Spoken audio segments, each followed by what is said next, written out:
Oke teman-teman, masih bersama Dev di sini dalam acara Jejak Sejarah.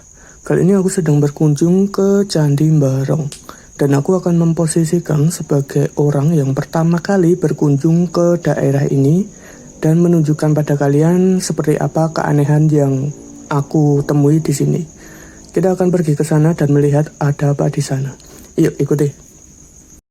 Yang pertama, kita pasti akan melihat batu-batuan ini di halaman Candi Barong. Mungkin adalah ya yang bertanya-tanya, ini batuan dari mana dan untuk apa? Apakah Candi Barong ini belum selesai? Dan jawaban itu akan terjawab setelah batu-batuan ini disusun dan kita lihat dari atasnya.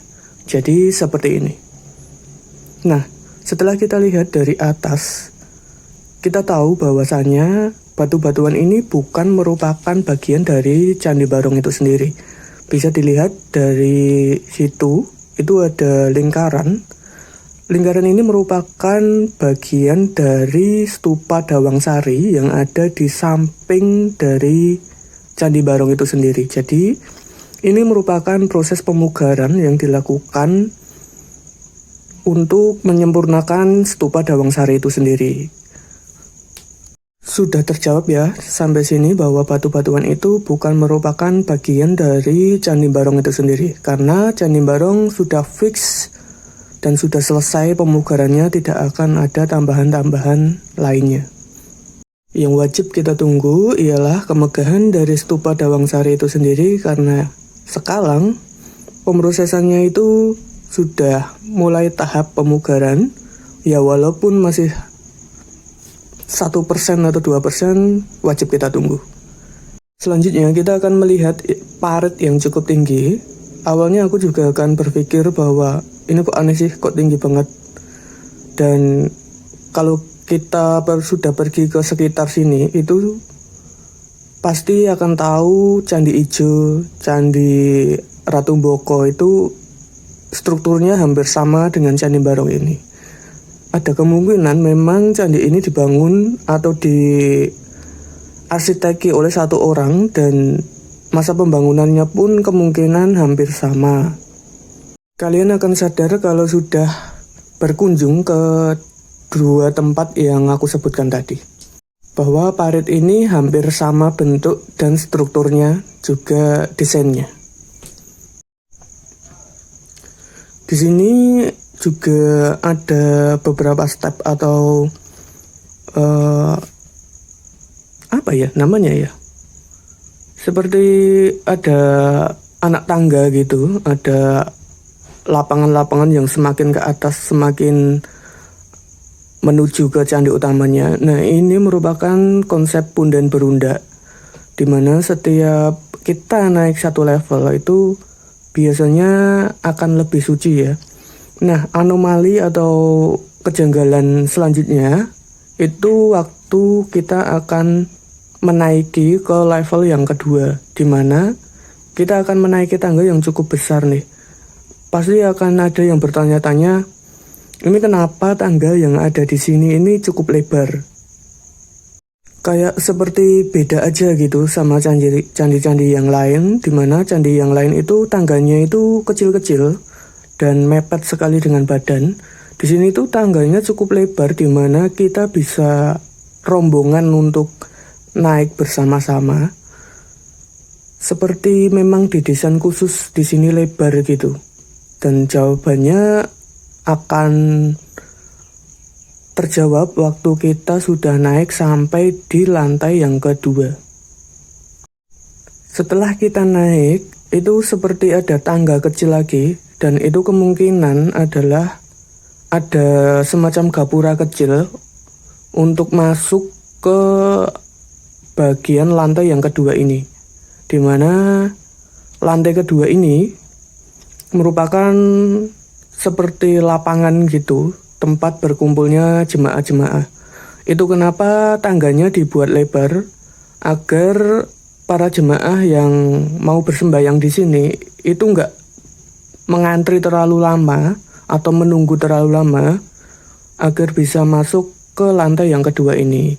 Lantai yang kedua ini juga bisa menampung cukup banyak jemaah yang mau melakukan sembahyang di sini. Di sini juga lantainya terbuat dari tufa atau batuan putih ya.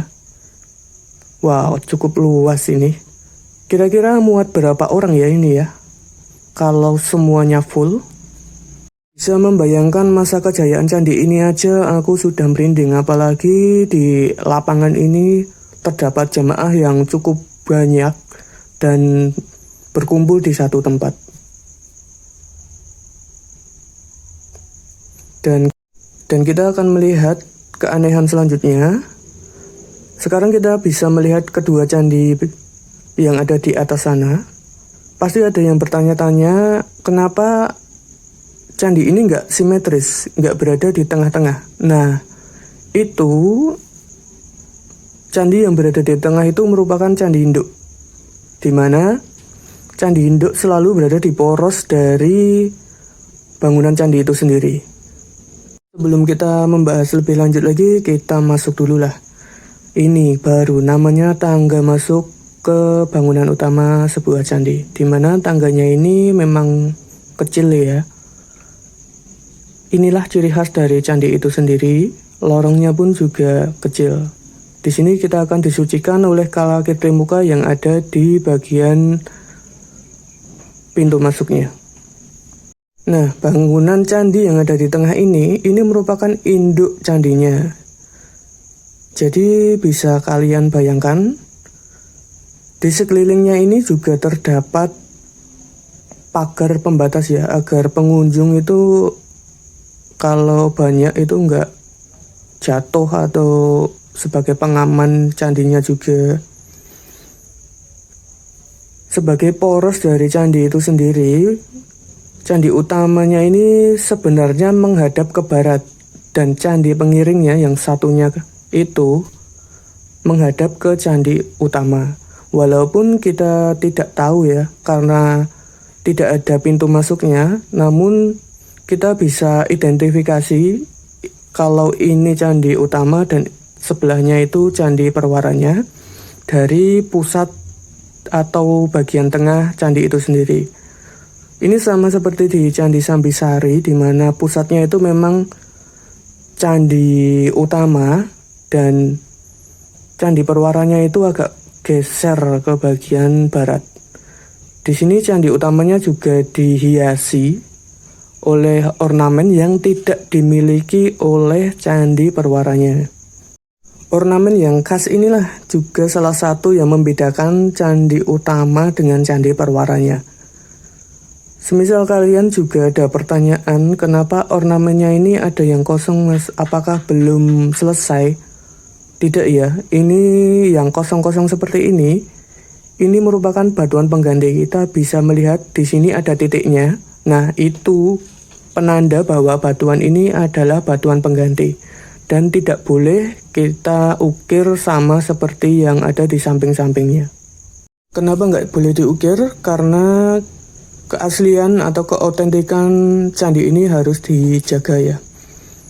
Kita bisa melihat di bagian badannya itu terdapat relung-relung dewata di bagian seluruh badannya. Maaf salfok karena ada burung yang lewat. Nah, kita kembali lagi.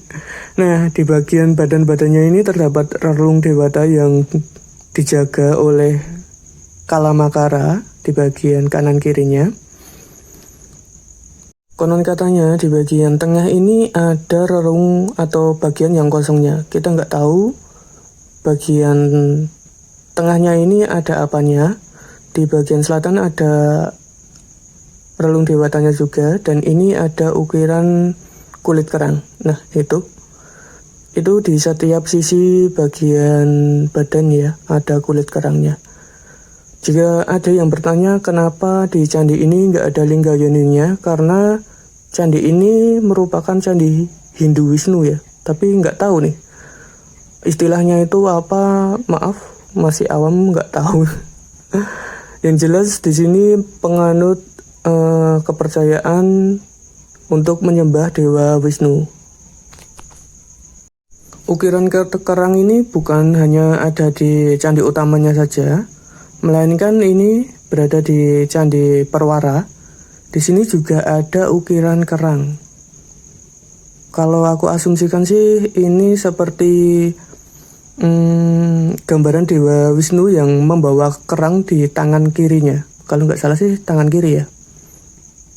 Kedua candi ini memang hampir mirip, yang membedakan ukiran yang ada di bawahnya tadi. Namun kita bisa membedakan candi mana yang candi induk, mana yang candi perwaranya. Lagi-lagi di sini juga ada ukiran kerang, jadi setiap bagiannya itu ada ukiran kerangnya guys, seperti ini guys. Oke, cukup sekian dulu penelusuran kita karena ini sudah sore dan penjaganya pun juga sudah mewanti-wanti untuk segera turun.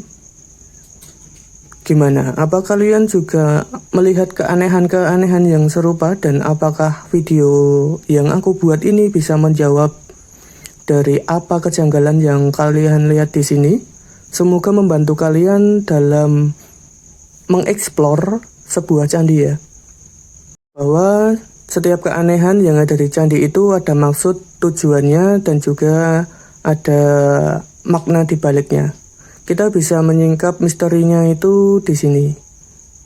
Setelah kita memperdalam bagaimana konsep dari candi itu dibangun, iya. Kalau dilihat-lihat ini memang beda ya, ukuran bagian badannya candi utama itu kayak lebih besar gitu. Lihat deh, kalau dari jauh, iya nggak sih? Iya, seperti itulah. Oke, sekian dulu video kali ini. Terima kasih sudah mau menonton. Sampai jumpa lagi di video selanjutnya. Dadah. Keren sih ini. Wah, nggak rugi deh kalau kesini. Selain kita bisa mendapatkan candi-candi yang cantik ini, di sini kita juga bisa mendapatkan sunset yang indah juga.